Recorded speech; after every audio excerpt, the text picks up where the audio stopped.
Good morning. Greg J here. Coffee Conversations with Greg J is on. What a great day we got for you. How you feeling today? Everything good? Everything's good on my end. Just still trying to, push it one day, one foot in front of the other, pushing hard. A lot of things going on around us. We're still in a pandemic world. It looks 1 minute it's looking like we're going to come out of it. Next minute, they're giving us more precautions. Confusion at the government levels. We just don't know what's going to go on. But I think just remaining positive and keeping prayerful and, keeping your head to the light, it's going to be all right. Never give up. Never surrender. Let's get it. What a great show we got today. We're going to talk about coffee. That's one of my favorite subjects, right? Coffee. We're talking about Cameroon. We're going to talk about global business perspectives. And I'm going to tell you why that's important, right? So in the shadow of all of the cries for social justice that we're having in this present generation, we look at, what are our opportunities? What can we do to build a stronger community? And business ownership is one of those things, business opportunities. There's a lot going on out there in this world in terms of business for us as a community. And for me, I'm just a strong advocate of building bridges of music, arts, and culture between Africa and African America, or Africa and America. I mean, let's just face it, the continent of Africa overflowing with natural resources. We don't really need to lean on others to help uplift our community when we can, trade amongst each other. We have a whole continent of brothers and sisters who we should be linking up with and, gaining, creating business opportunities, relationships, arts, culture, business, trade. A couple of weeks ago, we had Ambassador Dr. Arikana Chihumbori Kwao on, and she was talking about the trade expo that she's leading to Ghana. I'm going to try to go to that, Lord willing. But it's all about doing this trade, creating this trade. So that's what I'm doing, in the space of coffee, and man, the coffee industry is a whole monster in and of itself. And I was looking at a video the other day on YouTube that was talking about the history of coffee, right? In a nutshell, one of the stories is a goat herder, Kaldi in Ethiopia. One of his goats ate a berry on a tree, and he noticed that the goat all of a sudden got really excited. And when he went over to see what the goat had eaten, he ate some too, and he got a little rush of energy right there, and took the seed of that fruit, to his fire and cooked it, put some water to it, and there you have it. Coffee is born. But in that video piece that I saw, it showed a map of the world, of the globe, right? And it showed where coffee is grown, which generally is across the equator. I'll have to put that map up on before this broadcast is over so you guys can see it. But what I did notice, because I froze the video, because I'm like, well, where's Cameroon, in there? And so it just illustrated to me, and super producer Rhonda Love, that, when we begin to talk about premium coffee, there we have it. The general market might marginalize us, a little bit. So we're all on the case. We know that this coffee that we have from Cameroon is at the right altitudes, the right soil, the right conditions to be premium and among best in the world. And so we're going to talk a little bit about that. How does the coffee come from Cameroon into the United States? And, just what it's like to be Black folk in the coffee world. All right, my good friend Matti Foncha is here. Good morning, Matti. What's going on, sir? Hey, good morning, Greg. I'm doing well. How are you? Doing all right. Just out here, making things happen. I was laughing when you told the story about the goat and Caldi. Well, yeah, nice, very, very nice story, and I guess one that can make people say, "Oh, I do know something about coffee now." But really, um, I think if you believe that, then you would also believe that sometimes pigs can fly. Yeah, I, yeah, Right?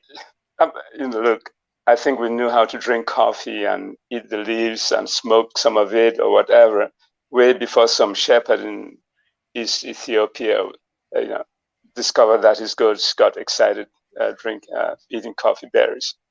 I think, but that makes a very nice story, and everybody believes it. And that's how Yeah. come you see it on YouTube. That's something.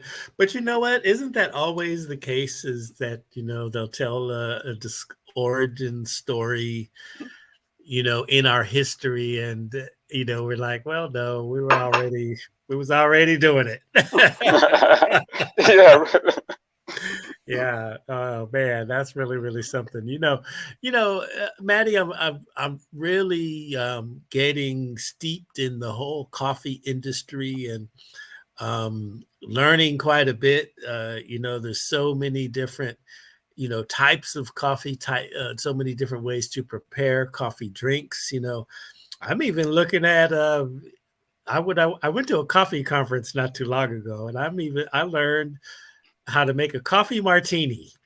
And I was like, wow, this is pretty interesting, just so many ways. Now, in your experience, did you ever think or imagine that the coffee industry would be as diverse and large as it is now? No, absolutely not. Not when I got started, anyway. And Mhm. even even now, I'm just waking up to realizing that just as diverse as we are on this planet, so can we create different Mhm. ways of consuming coffee, because it's a wonderful crop of nature. And if we just choose to relate to it on our own terms, then we begin to get on the road to being creative. Mhm. So if you Mhm. like, coffee goes so well with so many things. And back home, um, a lot of our African foods, we eat, we drink water, we drink sometimes local wines. Uh, but I start to pair coffee with some of the foods that I'm eating. And sometimes the warm coffee goes very well. Sometimes it goes, you take it like a cold beverage. Mhm. So it's almost endless, almost limitless what you can do with coffee. It's amazing. Mhm. It Yeah. really is Yeah. amazing. And wow, wow, wow. All right. So now, when we talk about the Cameroon Boyo coffee, our coffee that we're moving through our communities, introducing people to, it's truly a premium coffee. There's without question. I mean, even when we do our art exhibits and our events here, in Long Beach and Los Angeles and around, and we present the coffee, we always have a little crystal bowl, tiny little bowl, and we pour the beans or the grounds in it, and it just fills up the whole room with the aroma, right? And that's really what gets people to say, "Oh, I want to buy it. I want to buy it." And you can tell, okay, looking at it and smelling it, you say, okay, this is the premium stuff. Why isn't Cameroon's coffee crop like mentioned in the same breath as other regions? It seems like we're underserved. We're kind of the stepchild of the coffee industry, even though we are premium. Well, true. That's why I got involved. I'm telling our story, but there's a whole lot more to that. But we're Mhm. also seeing some of the remnants of the colonial process, Mhm. which which developed coffee in places like Cameroon, and how fate took our coffee into the direction of just a commodity product that most of the time the big companies use it to improve the quality of other coffees, and never really had a chance to stand on its own. But also uh, in Cameroon, we probably did not make the effort to modernized. Coffee was not as important as maybe petroleum at a certain point in time, or maybe some other minerals to bring revenues to the country. And when the government, it's a long history, when the government also decided to liberalize the the agricultural sector, the support to maintain quality was not there. So, if you don't have top quality, no matter how good your coffee is, it won't make it out to be among the best in the world, as perceived by the so-called specialty coffee industry.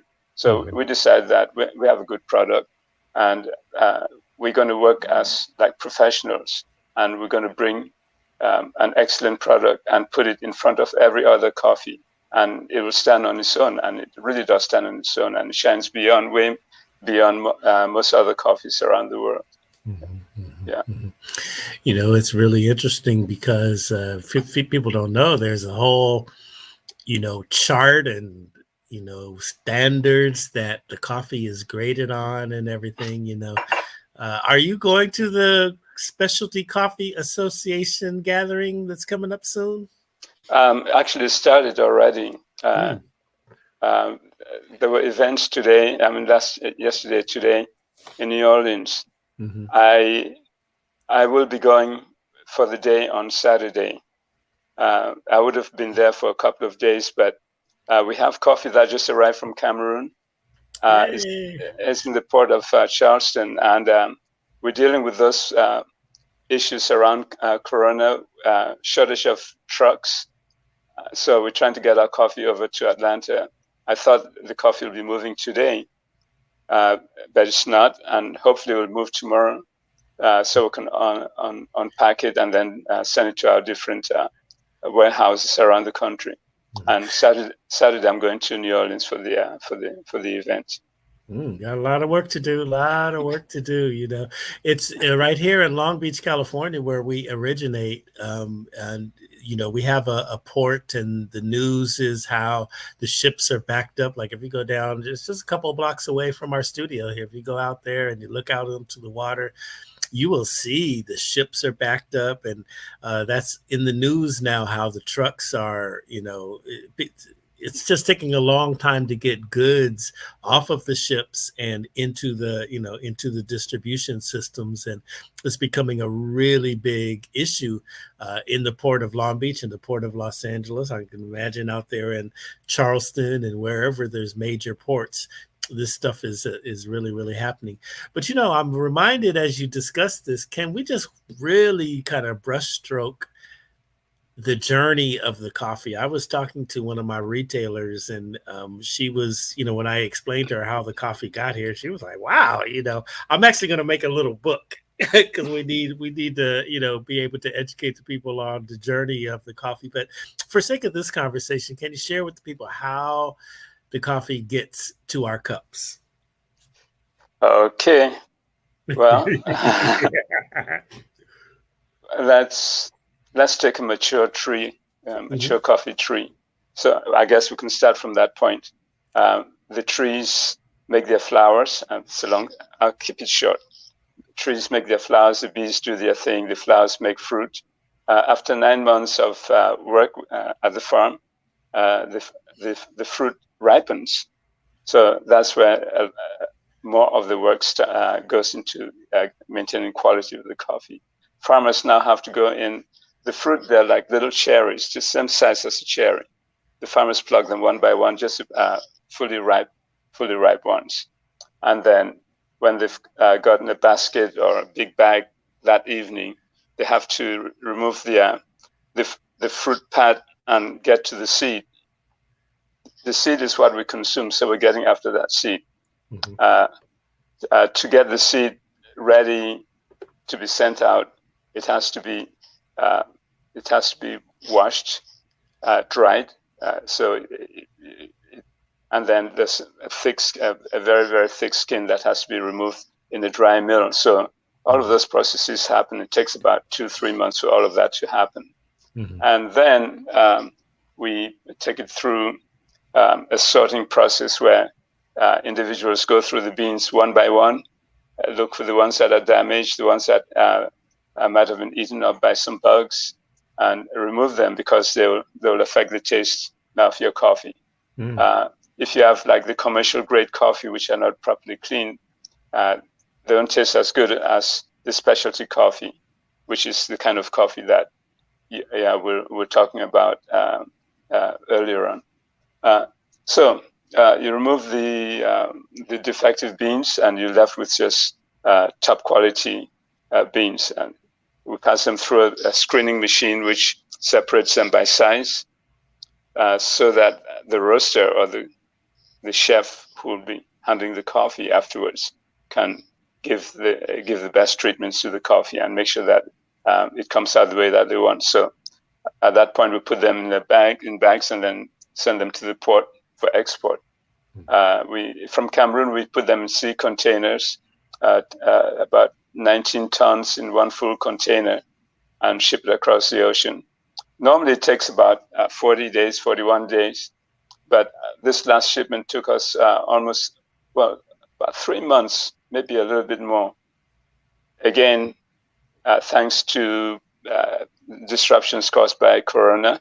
The shipping lines would tell us it's going to be loaded in one ship, and then a week later we found out that they dropped our container, probably because they wanted to carry empty containers from Cameroon to Europe to take care of the backlogs of goods that needed to be exported, and they had no containers to put them. So there's that kind of disruption going, and that caused delays in our shipment moving across from Cameroon to the US. So from Cameroon, it stopped in 2 other ports, in Ivory Coast and then in Belgium. And in each port, it had the same kind of delay.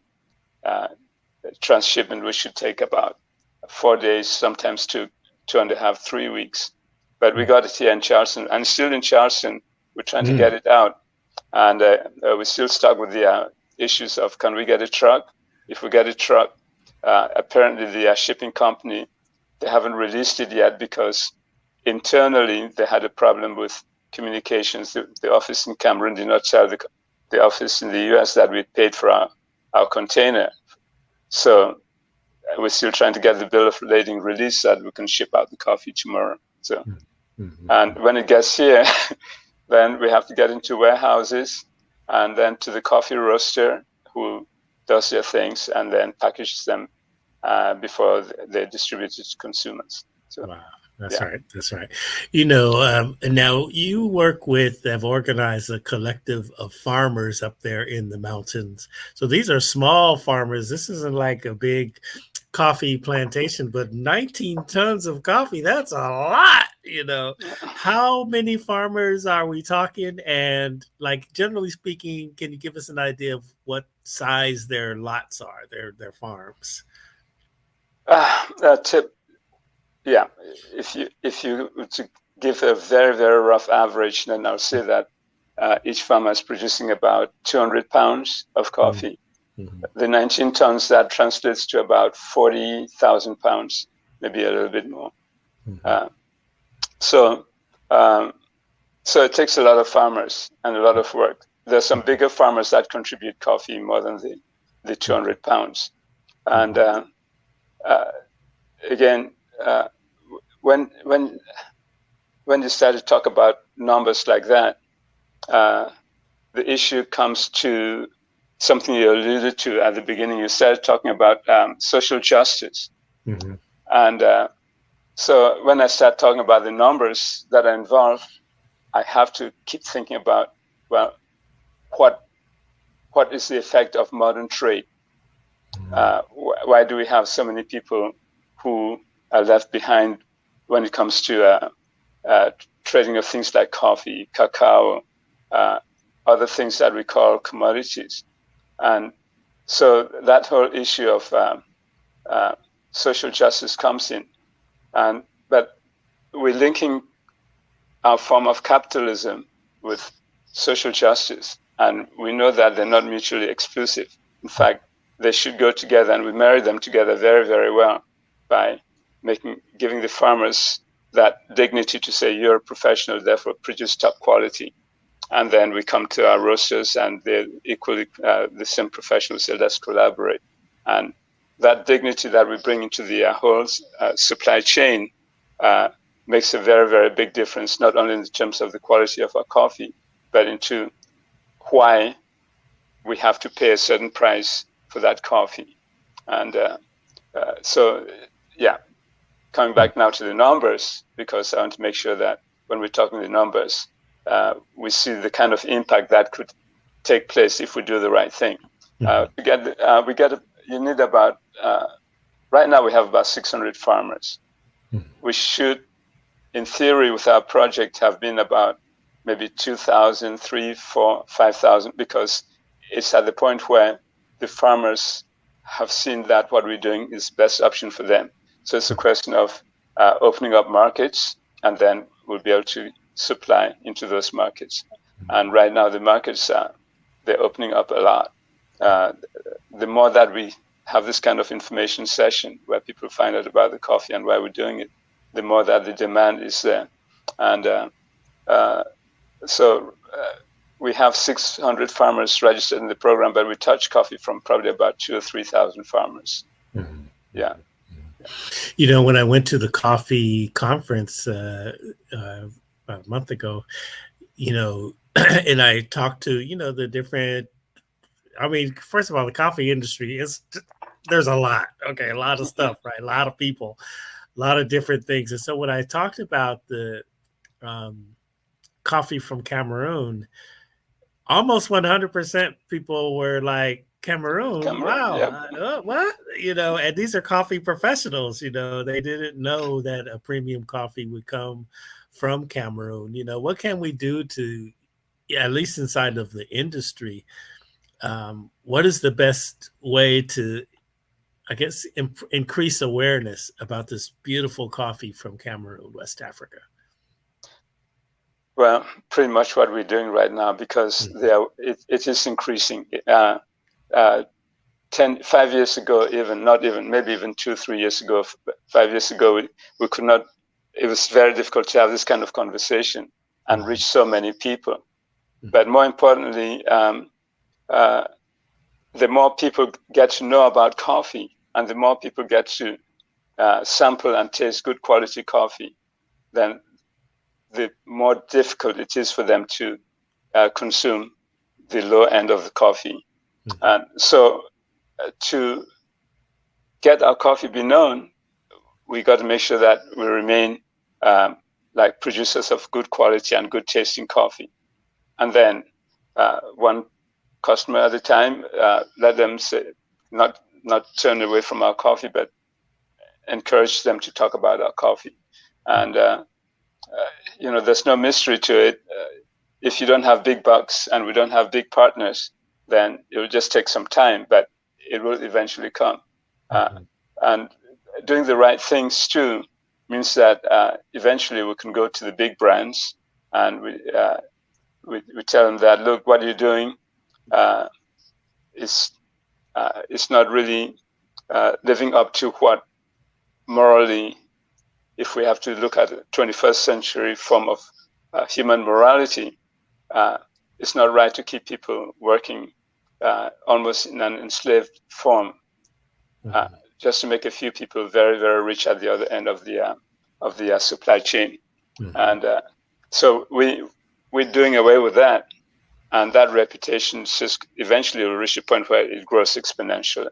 We're not reserving it exclusively to Cameroon, because it's a power empowerment project that we've taken on. And once we've shown the way, other farmers are going to see that that's the best way to go, and they're going to self-organize. We're self-organizing. It's not like some fancy, very rich philanthropists who came out to set up things. No, I did the hard work for over 20 years, and we're just building up one farmer at a time. We started off with 9 of us.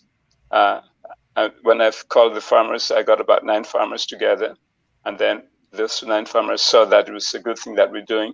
We worked, and we kept working on quality, and things are going. Yeah. So I think that what you're doing is very, very important, and I really appreciate this platform. Mm-hmm. Matti, I say one thing that I notice about people involved in the coffee industry is, they seem to be socially conscious. So there's all this talk about, okay, fair trade. There's all this talk about climate. And I don't know if I have them around here. I thought I had them.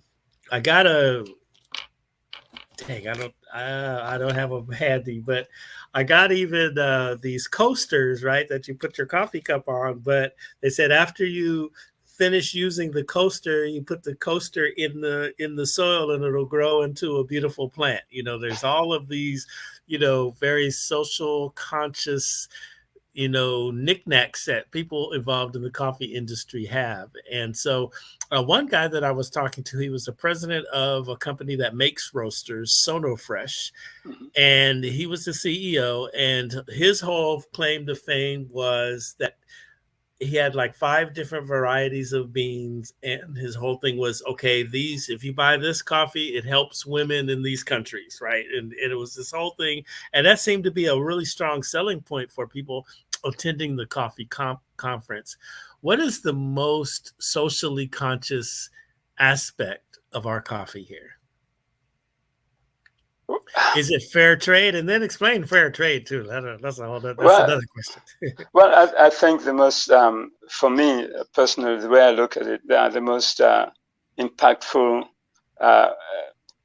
outcome of what we've been doing is that sense of, we use the big word, empowerment. That sense of having been recognized and been accepted as a co-professional at the farm level.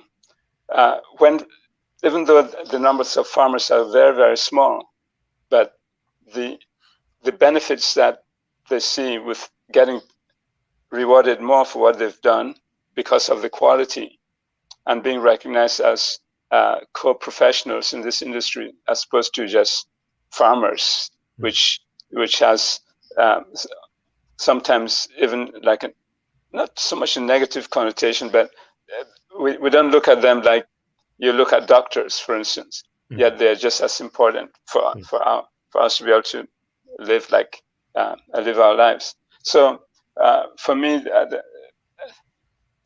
make sure that the farmers truly feel that sense of being recognized as important to the value and the quality of what's going to the market. Now, coming back to the market, how do you get that awareness on the market end? Because if the farmers are happy, then the product becomes quite sustainable. If they just feel that they're working because of absolute necessity, and they're just like boxed in there because they've been classified and that's the only thing that they could do, then their whole human experience become a miserable one, and that reflects into the kind of quality that we're getting. So at this end, what we've been doing, especially with our Western way of thinking, we come back and we think about colonization. We think about the slave trade. Then we're trying to do all kinds of things to say, well, we're doing better now. And so when you get certifications that are meaningful and make sense, then they have to be open and transparent. Certification agencies like the Fair Trade, they do a good job of making the consumer be aware that there are people living in poverty and you have to pay more for their product. But are you just going to pay more because of some kind of a benchmark price of coffee? Or are you paying more because you recognize the hard work and you also accept that the intellectual property of that farmer is embedded inside the coffee that you're getting? You're not just doing some feel good. Okay, they should not be living in poverty. They're living in poverty because of our system and because of the way that we're trading with them. The moment that they accept it as co-professionals, then they gain as much as anybody else in the industry, and they could take care of themselves. So the fair trade thing and our own experience with fair trade has been pretty, not good. When I asked to be certified as what we're doing as as a system of fair trade, which should have its own classification where the farmers actually own their coffee. They're actually taking it to markets. They're actually getting what they want to get for it, because that's how they chose to determine their own future. Guess what? The certification agency says, well, we don't have a class for that. You have to pay a fee to get certified. Then you have to show so many years of audited accounts from the bank. Again, those are like little hidden things that take away from what was the purpose of wanting to do the certification in the first place. Then what about the transparency aspect? I say, well, look, it's our product. We're very open. We'll tell you what we're earning for our product. We have nothing to hide, and we want to make gains, but we want everybody else who takes our coffee to be able to make gains too. So, why do we the farmers have to pay to get certified that there's some kind of justice and fairness in the way that we trying to sell our coffee? We're not trying to cheat the consumers. We bring our coffee at a fair price. We're just trying to get more for our coffee, and we've determined a route to getting more for our coffee without having to go through some kind of system where you pay. And so anyway, they're good, but the shortcut feel good processes which enable the big companies to say we're doing the right thing. But then when you look back after so many years, there's been very, very little change in the way that those same people who are supposed to be the beneficiary of the fair trade, how they are living and how their lives are. We still have poor farmers, and there's still millions of them around the world, and they're still trying to get out of poverty. So it's working. It's working for some, but it's working up to a certain level, and it's probably making some at a certain level become quite economically powerful and well.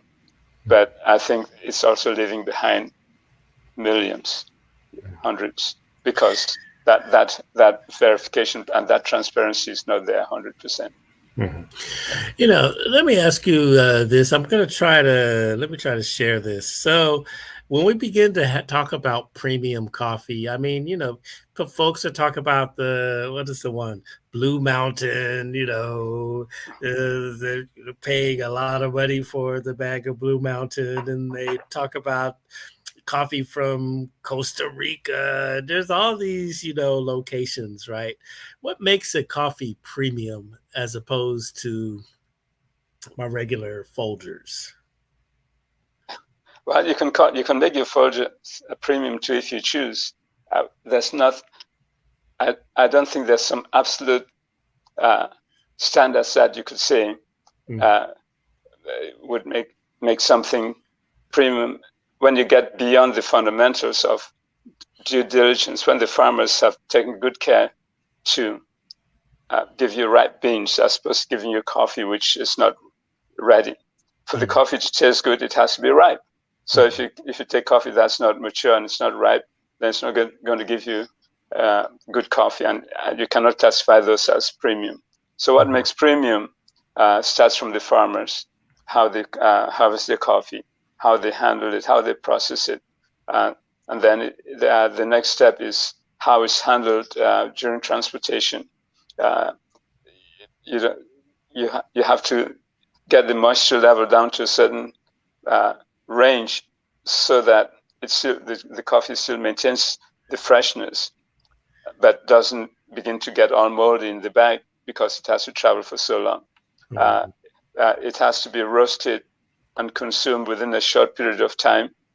Those are all like little things that go along to classify coffee as premium. So if we have coffee that has been set aside by the big companies like Maxwell House or Folgers or whatever that follow those steps, then they'll be able to tell you that they'll be able to show you those steps, show you who produced the coffee, and then show you that, well, we roasted our coffee and it's in your cup. 1 or 2 weeks or 3 weeks from when it was roasted, and not like 5 or 6 months, because it has to go through so many processes. They'll be able to point to what the farmers are and what they did, and they'll be able to put the coffee down on the table, and you can go cup after cup after cup and see that the quality is there and the uniformity is there, and there are no weird tasting foul beans stuck inside the middle of good beans. So those are some of the things that make specialty. Now, for an industry like the coffee industry, same like with the wine industry, it's very big, so you have to make some kind of an industrial standard which everybody follows. So we kind of accept that, and we can put our coffee through that. But for me personally, quality comes along with visibility and traceability, and also understanding of what happened in each step of the process. So if we try to keep those elements coming along with our coffee, so that at any point in time we can answer those questions. For sure. All right, so there's something called the bean belt, and I think I had this map of the world that I have up. This is giving us this one says the coffee regional flavor profiles, and let me just kind of make this larger. And so basically coffee is grown between the Tropic of Cancer and the Tropic Capricorn. Capricorn, right? Okay, so generally speaking, along the equator, right? And so these are the countries here. I can't get too close on this picture, unfortunately. I don't know why, but okay. And again, so it has Ethiopia in Africa, it has Kenya, it has Uganda, has Rwanda, and I can't see which one this is. This looks like Yemen, but Cameroon's right up in here somewhere, right? Okay. Look, I'll tell you where Cameroon is. If you look at the dot that takes you to Rwanda, right? Yes. And they put Rwanda right there and above Scandinavia, and then you're coming down their line, where their line turns from north south to east west or west east. That point, that's around where Cameroon comes up from the ocean, then going into the interior of Africa, kind of like a triangular shaped country east of Nigeria. So if people know Nigeria, because I think a lot of people know Nigeria, Cameroon borders Nigeria. Cameroon's just to the east of Nigeria. So we're right in the game here. You see, let me just read what this says for you all, so that we can. I just really want to get into. I'm on another screen here. I'm just trying to read for you all what we're seeing. So it says here that Africa's flavor profiles are bright, acidic, fruity, and medium body. Is that a good thing? Well, it's a good thing. Yeah, definitely. It's a good thing. But you can read Asia and you can read the Americas, and they're all, for me, they're all good things, because they're all different flavor profiles that different people enjoy in the cup. All right, so Asia is earthy, chocolatey, sweet, heavy-bodied, and the Americas are mild and balanced, nutty, spicy, mild acidity. All right, for me, I have yet, and I guess I'm not a professional coffee taster, although I love my coffee and I'm getting pretty good at making different coffee drinks. But I will say this, I can't taste the fruity or all of those, it's almost like when they taste these coffees, it's exactly like how the wine people do it, and it's got a hint of fruit, a hint of caramel, all that. I can't taste the stuff in my coffee. How do the professional coffee tasters get those flavors as described here? Well, they're professionals, and the same like imagine drinking your wine. with wine, it's a little bit easier because fruit and wine, you can kind of taste fruitiness in wine and so on. But but frankly, even me, I don't think my sense of smell and my sense of taste is as good as the people who I think should be judges to be able to come out with those terms and those descriptions. It's a gift which we don't all have, and we all have different degrees of sensitivity and also different abilities to translate from smell and taste to words. For instance, the fact that you're enjoying some coffees more than some other ones means you're doing that differentiation anyway. But it might not be easy for you to pick out something and then write it down. And it doesn't mean that your brain is not perceiving it. So they're the experts who can pick out those things. I don't know whether we have enough instruments today that can, like robots, that can go out and pick them out and then do the description. But they're all subjective things based on what those individuals taste. But I can tell you, our coffee can also be heavy-bodied. We can make it like that. With the roaster, we can do that. And different varieties of coffee, we can do that. So those general characteristics, the Americas, they use maybe Colombia because Colombia is one of the biggest producers of Arabica coffee, and they tend to be mild. Yeah, it's true. When you take Colombian coffee and you put it side by side with Cameroon coffee, then you get that brightness out of our coffee, and that brightness comes more like the tanginess, more like the citrusness of our coffee. And the Colombians just tend to be really, they call them milds, and they are. But we're getting to the point now where we're taking so many different varietals of coffee and growing them in so many different parts of the world. You have coffees like from the village of Geshen, Ethiopia, that everybody makes so much talk about now. It was made famous in Panama when, I guess, during some competition, that geisha coffee scored very, very high, and people began to pay like $100 or $200 for a pound of coffee. And it comes from Ethiopia, but it's grown in Costa Rica, it's grown in Panama, it's grown in Honduras. I have some growing in the back of our farm in Cameroon. So that's right. Yeah. So I bet you, Greg, one day you'll take your coffee and then you're going to say, "Oh gosh, yeah, I just see the chocolate. It does have that cocoa." Yes.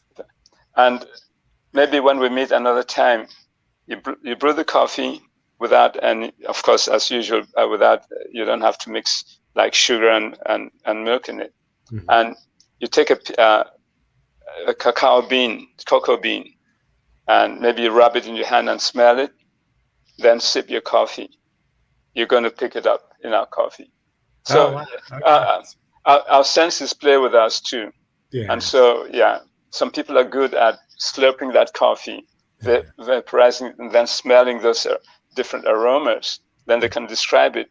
I'm not good at that. Yeah. But I know our coffee, and when I've roasted our coffee in small quantities hundreds of times, and every day I drink it in Cameroon. My mom, she will never be able to just give you a description about how the coffee, what are the coffee flavors, but dare give her anything but our coffee, she'll tell you that it's not our coffee. Yeah. Wow, that's right. Good stuff. Good. Yeah. All right. This has really been fascinating, and we'll have to make this a regular conversation because, learning so much and just fascinating to hear, the journey of coffee, the science of specialty coffees. It's a big deal. And, but I'd like to ask you, how, there's so many questions. How's the climate in Cameroon? Last you were with us, we were talking about the actual journey out of the mountains down to Douala, the port. And it's a lot of you know a lot of a lot of stuff happening. The coffee encounters on the way to the ship. Are things a lot better, or how's is the journey still an adventure that's worthy of a movie? well, well, I mean, yeah, it is, and also on a serious, very, very serious note, Mhm. at the farm level, unfortunately, we still have serious armed conflict going on, a Mhm. socio-political crisis that farmers did not cause. Mhm. Uh, so problems that political problems that could be solved by dialogue or by the government just understanding its population and saying, look, okay, you have this problem, let's fix it. Um, Unfortunately, the way the government handled the complaints from the English-speaking part of Cameroon was very, very, uh, was just very, very, very poor, and it led now to the kind of armed conflicts that we have in the country. So most of the parts of Cameroon where we get our coffee from, there's no government administration, there's no government control. Mhm. The young men and women who are now demanding that the English-speaking part of Cameroon separates from the bigger Cameroon uh, and become the nation that it was before the two parts came together at the time of independence, so-called independence. Mhm. Uh, in most of those rural areas, they're the ones that are controlling. So we have to move our coffee. And how do you move your coffee if they don't give you the security window to move your coffee? So we have to navigate those issues, navigate the security that happens when Mhm. conflicts happen. Mhm. One of our centers, one of our farmers' meeting area for where they uh, gather to do the initial processing of their coffee. One of the very first one we, we built it very near a main road, but because it's near a main road, it comes under gunfires all the time, so we can't use it. Mhm. And so we have to make farmers work again in very, very small groups or individually away from the main arteries in the remote villages. Then we have to find ways to move those coffee. Uh, and then without damaging them on top of that. So, yeah, that's a serious part. So, getting it just from the farms to the point where it's now ready to even travel to the ocean, uh, you know, yeah, it's worth movie making. But I don't know which, even Indiana Jones, I wouldn't advise him to come out to that area today to go out and make a movie. Yeah, yeah, because we have a serious problem there, and there's no real security, uh, even for the farmers. Yeah, they can talk with the people who are engaged in this conflict, but if fighting erupts, they don't have bunkers to hide in, Mhm. and bullets don't care who's in the way when they're flying. So That's right. yeah, yeah, Wow. so Mm.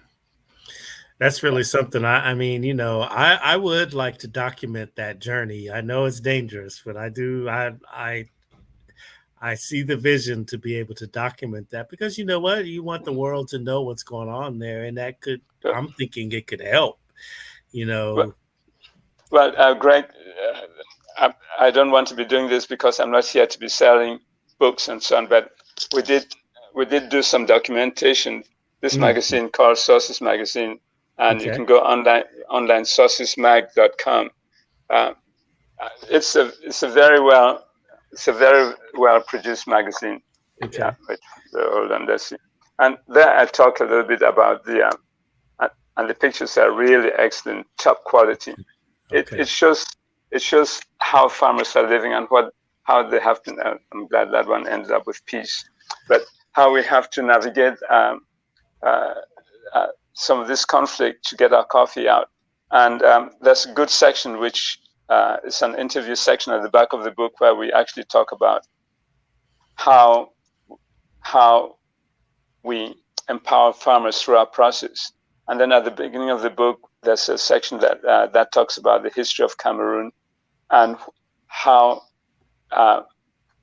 we evolved the legacy of colonization that brought us to the point where we're having the conflicts today.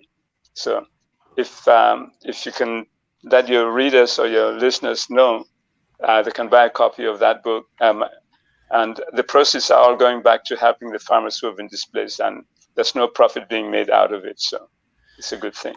Here, I've got the website up. I'm going to bring it onto our screen right now so we can just kind of see it real quick. At least get a taste of what you're talking about here. And here it is right here. All right.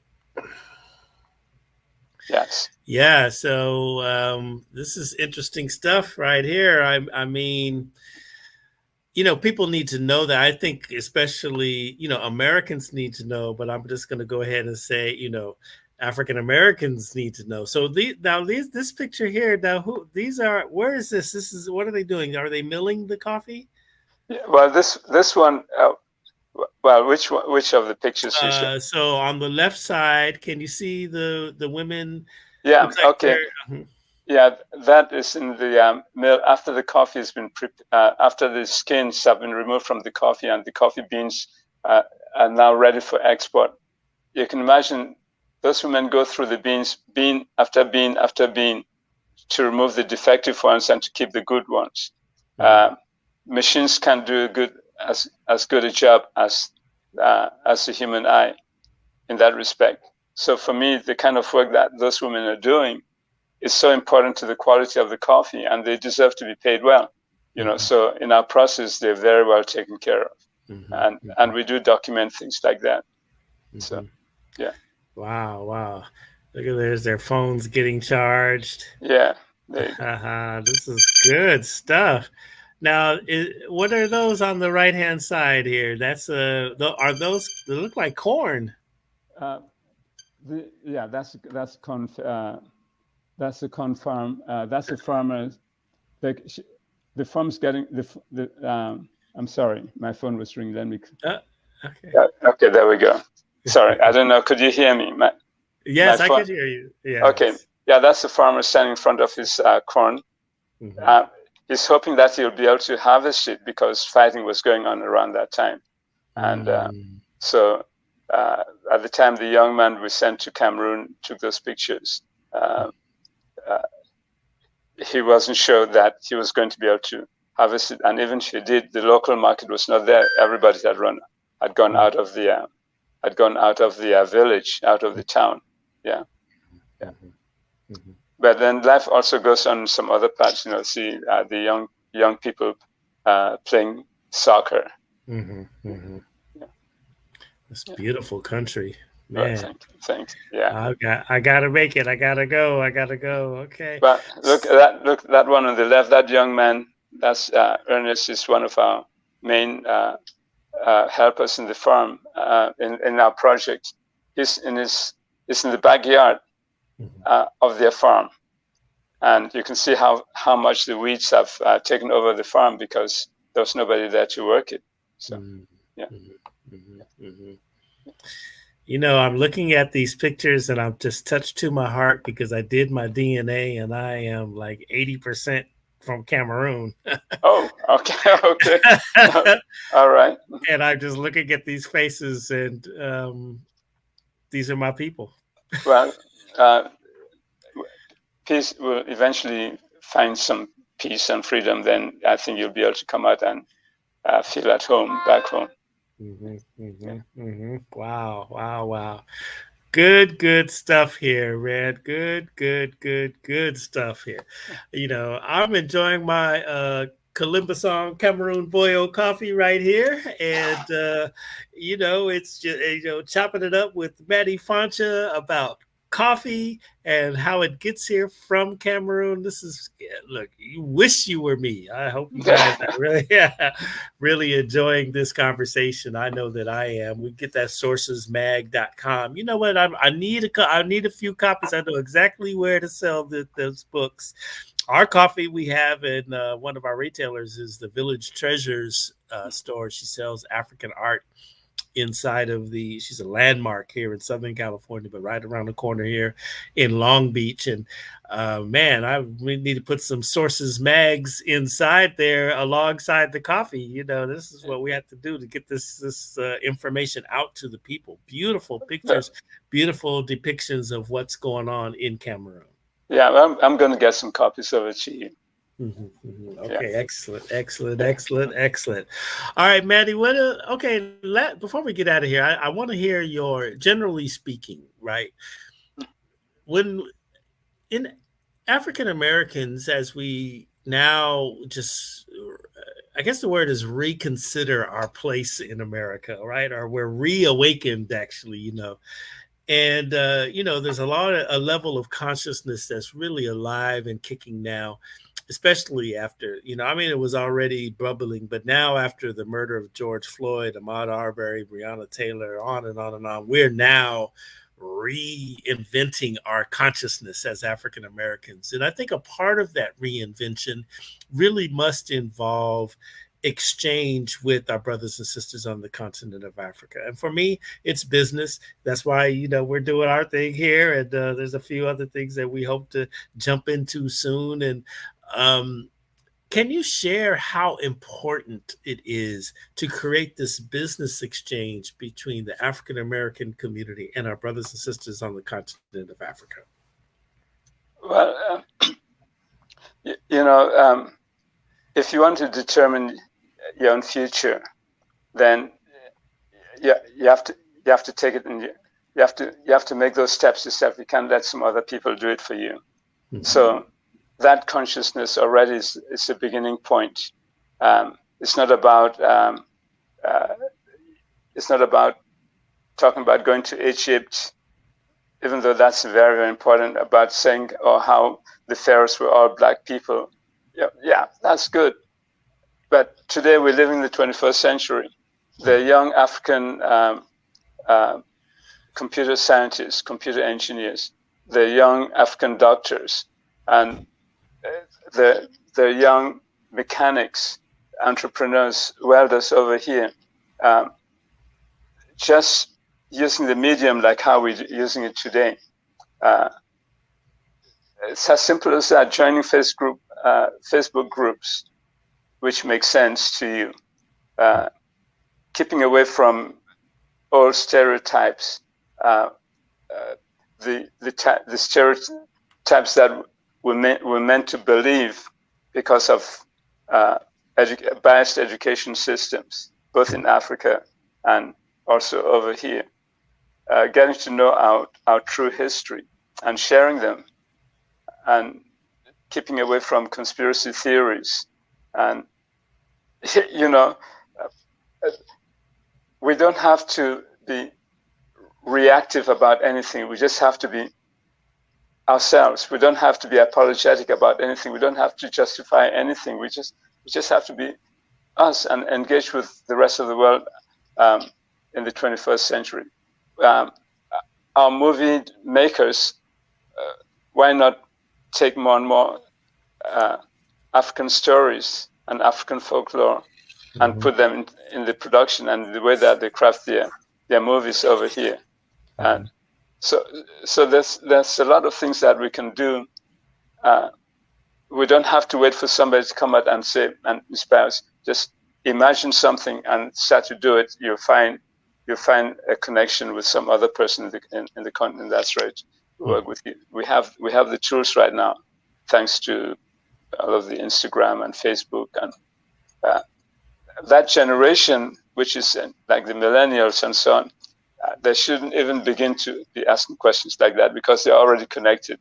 And if they choose to lock themselves inside the box that my generation, not only of us Africans, but of Europeans, decide to classify and put them in that box, then that's their problem.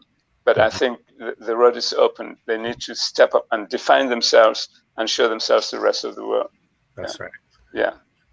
I love that. I love that so much. I'm excited. Boy, I'm gonna get off this call and watch out, y'all. I'm gonna take on this day. Good stuff. Good stuff. Right. Yeah. The thing is, if we are too interconnected in the world today, we can't say that African Americans should only be looking at Africa to reconnect. No, we have to engage the rest of the world, and then along partner with Africans too. If we have some common reason, I can tell you, if you put something on the table, and a young African puts some other thing on the table, the power of that combination is way more than each individual working by themselves. But if you have it and you don't do it, then why not a European from Scandinavia? Because those opportunities are there. We cannot keep them in exclusive boxes today, and it would be wrong to keep them in exclusive boxes. If we have skills, let's share, and share with our brothers first. If we don't recognize our brothers, then they'll go and look for somebody else. Both ways. Africans too have plenty that they can gain by partnering with African Americans over here. Yeah. All right, y'all. Matti Foncha, he's here. Cameroon Boyo Coffee. Yes, y'all. That's my plug. To the Cameroonian nation. And getting this beautiful coffee that some of you are. Man, Matti, I got to tell you, the popularity is catching on. The news is catching on out here on the West Coast, with our, we call our coffee Kalimba song after the instrument Kalimba. And look, I know there's an instrument around here somewhere because somebody asked me, what is a Kalimba? Yeah. So let's see. I'm always music centered. So I have one here. Let's see. That's it, and so we just say, the beautiful music that comes out of this instrument here is relative to the coffee that we're bringing from Cameroon alongside Matti Foncha. I just love it. I love it. Any last words you want to say to the people before we get out of here? Well, I don't know. Last words are very, very difficult to come by in a nutshell, but I think the important thing is when you drink coffee, really ask yourself, where did this coffee come from? How did it get to me? And try to think about the people who did the hard work, and most of the hard work was done by the farmers. Not everything else was just like touching a very, very small percentage of effort. Most of the work was done by the people who put it in the ground and who maintained the trees and who gathered the coffee before it got to the market over here. That's important stuff, y'all. Well, look, if you missed this live, it's okay. It'll be out there. Coffee Conversations with Greg J on the Facebook page, the Beach City Radio, Hannibal Media Group. It's over there on YouTube. Just look me up, Greg J, and you'll find it. Coffee Conversations with Greg J. Of course, Kalimba Song Coffee Company has a Facebook page.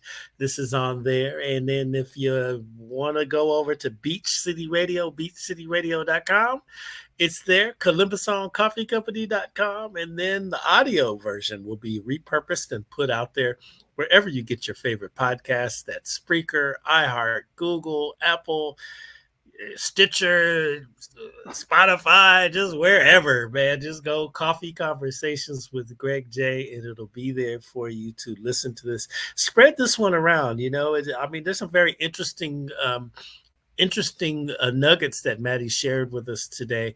And I think that, for me, I do think we oftentimes take our morning cup of coffee for granted, and like he just said, man, think about where that coffee came from. We saw some pictures of the women in the mill there picking through, the cherries to see well, that's past the cherry stage when it's there, right? So when they're picking through it, we saw the farms, we saw everything, the pictures, and we're going to endeavor to find some more pictures and share with you so that you can see This coffee coming from Cameroon, it's got a journey, y'all, and so I just want y'all to be aware of it and plant that into your consciousness. All right, all right. Okay.